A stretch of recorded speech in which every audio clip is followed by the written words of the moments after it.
Salam saudaraku yang kekasih dalam Tuhan, selamat pagi. Semoga saudaraku dalam keadaan baik-baik saja. Mari kita memulai perenungan firman Tuhan pagi ini dengan berdoa. Tuhan Yesus yang baik, terima kasih Tuhan. Tuhan sudah memberi istirahat yang cukup sepanjang malam hari. Tadi kami mau Tuhan belajar akan firman-Mu sebelum kami menaikkan doa-doa pagi kami. Tolong Tuhan beri pengertian yang baik kepada kami agar dapat melakukan apa yang menjadi kehendak Tuhan melalui firman pagi hari ini. Di dalam nama Tuhan Yesus kami sudah berdoa. Amin. Saudaraku, tema bulan Februari di gereja kita adalah hidup dalam kasih Tuhan.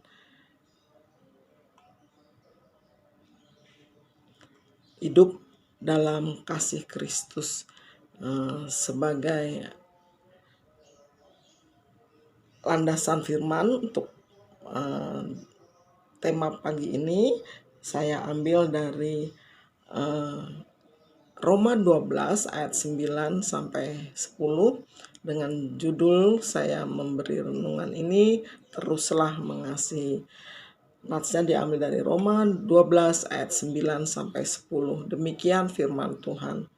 Hendaklah kasih itu jangan pura-pura, jauhilah yang jahat dan lakukanlah yang baik.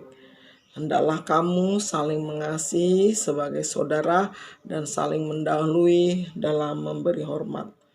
Mengapa Alkitab menerjemahkan kata love menjadi kasih, bukan cinta atau kata suka atau kata yang lain, tetapi kasih? Mungkin maksudnya adalah supaya lebih universal, tidak terbatas kepada orang-orang yang kita sayangi saja. Kasih yang Tuhan kehendaki adalah kasih yang tidak terbatas kepada semua orang, kepada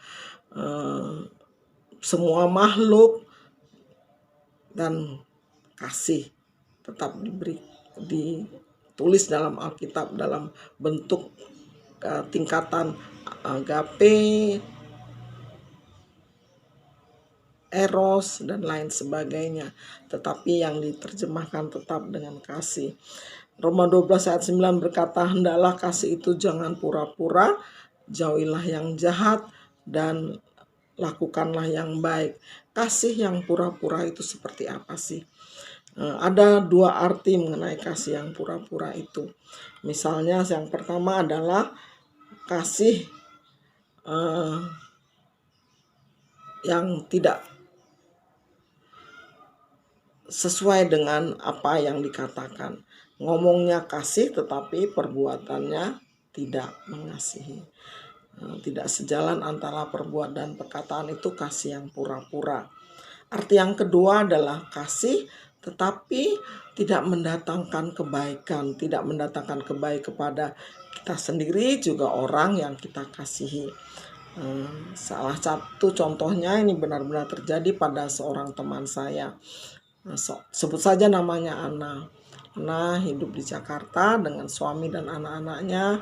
Dan suatu saat dalam sebuah kendaraan umum, dia ketemu dengan seorang sahabat masa kecilnya, katakanlah Ani namanya. Dan sangat gembira mereka berdua mengungkapkan rasa kasihnya belum selesai, harus turun dari kendaraan itu. Kemudian Ana bilang, Ani kamu datang ya, aku mengundang kamu di hari Sabtu ini, ada perayaan kecil di rumahku. Oh iya aku datang, kata Ani. Dan betul saja pada hari Sabtu berikutnya di rumah Ana sudah berkumpul suami dan anak-anaknya, mertuanya, dan beberapa kerabat lainnya. Dan Ani disambut dengan penuh kehangatan oleh keluarga ini. Ani menceritakan siapa dirinya dan bagaimana mereka dulu bertumbuh bersama dengan Ana.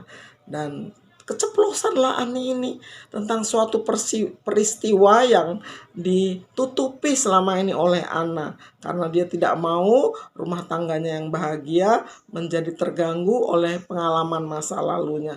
Tapi hal ini tidak diketahui oleh Ani, tentu saja diceritakanlah dan mendadak sontak cara itu menjadi senyap, sepi, syok mereka semua pandangan kepada Anna, dan Anna berdiri kemudian masuk ke kamar.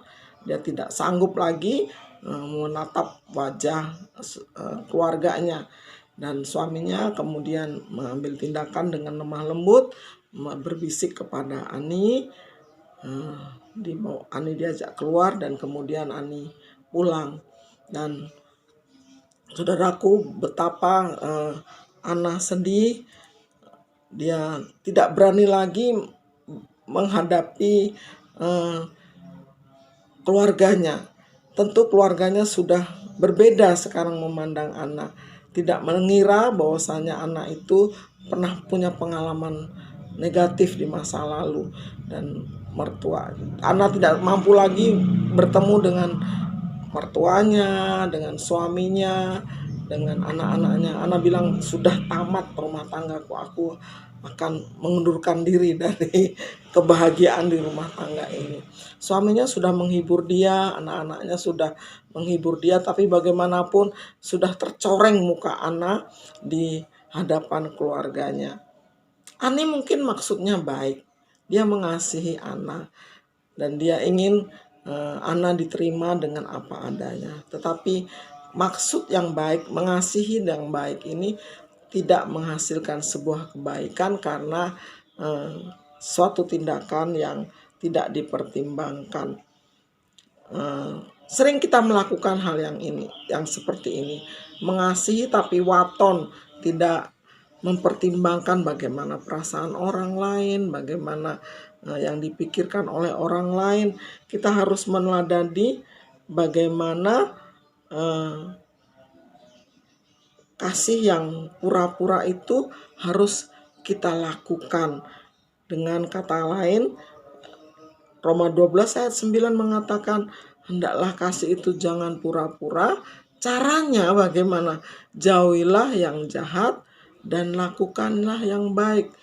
Roma 12 ayat 1 juga mengatakan, persembahkanlah hidupmu sebagai persembahan yang kudus dan berkenan kepada Allah. Kekudusan menjadi prioritas utama.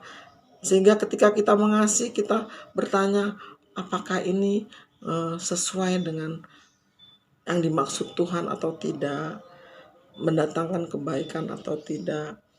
Jauhilah yang jahat dan lakukanlah yang baik.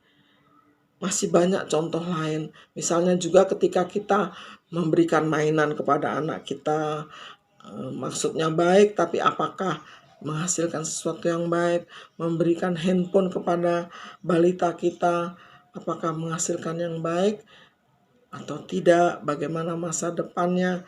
Seperti itu. Kasih yang pura-pura itu, kasih yang tidak sesuai dengan rencana Allah, tidak sesuai dengan kehendak Allah.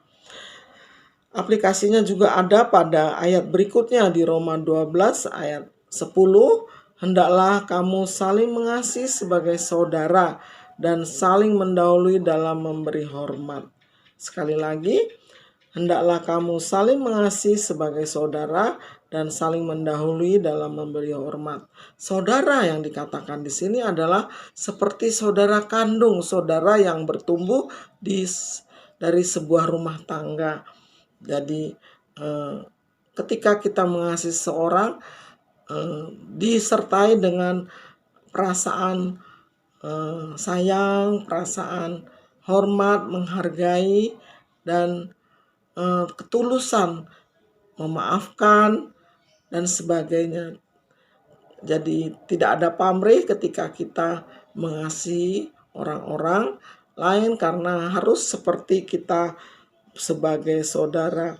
Kemudian juga saling mengasihi seperti saudara, saling memberi hormat, kata yang berikutnya. Firman Tuhan minta kita melakukan dua hal ini dalam satu paket. Tidak hanya sebagai saudara, tetapi juga ada kata hormat. Kita boleh mencontoh bagaimana sikap hormat Tuhan Yesus kepada orang yang berdosa. Dalam kisah di Yohanes 4 dan di Yohanes 8, bagaimana Tuhan Yesus berhadapan dengan perempuan yang berdosa, dia tetap memberi hormat. Bahkan di Yohanes 4 dia menyapa ibu, di Yohanes 8 dia tidak menatap kepada perempuan yang berzinah itu. Dia tetap menulis-nulis di tanah dan berkata, "Pulanglah dan jangan berbuat dosa lagi." Tuhan Yesus menghormati orang yang dikasihinya. Harga dirinya diutamakan. Menghormati yang tercantum di dalam Filipi 2 ayat 3 dikatakan, seorang harus menganggap yang lain lebih utama daripada dirinya sendiri. Filipi 2 ayat 3. Mengutamakan kepentingan orang lain daripada dirinya sendiri. Itu sikap hormat yang dimaksudkan dalam mengasihi. Jadi kalau kita mau benar-benar menjalankan kasih yang Tuhan mau adalah saling menghormati juga mengasihi, menghormati seperti saudara. Satu paket, tidak bisa dipisah-pisahkan. Sebagai kesimpulan, pesan firman Tuhan dari Roma 12 ayat 9 sampai 10 pagi ini adalah, mari kita terus mengasihi dengan kasih Tuhan, sungguh-sungguh mengasihi seperti mengasihi saudara, disertai dengan memberi hormat. Terima kasih, kiranya Tuhan Yesus memberkati. Kita berdoa. Tuhan Yesus, terima kasih untuk firman pagi ini. Biarlah Tuhan boleh kami lakukan. Roh Kudus menolong kami, menuntun agar kami dapat menjadi pelaku-pelaku firman dan menyenangkan hati Tuhan. Terima kasih Tuhan Yesus. Amin. Selamat pagi.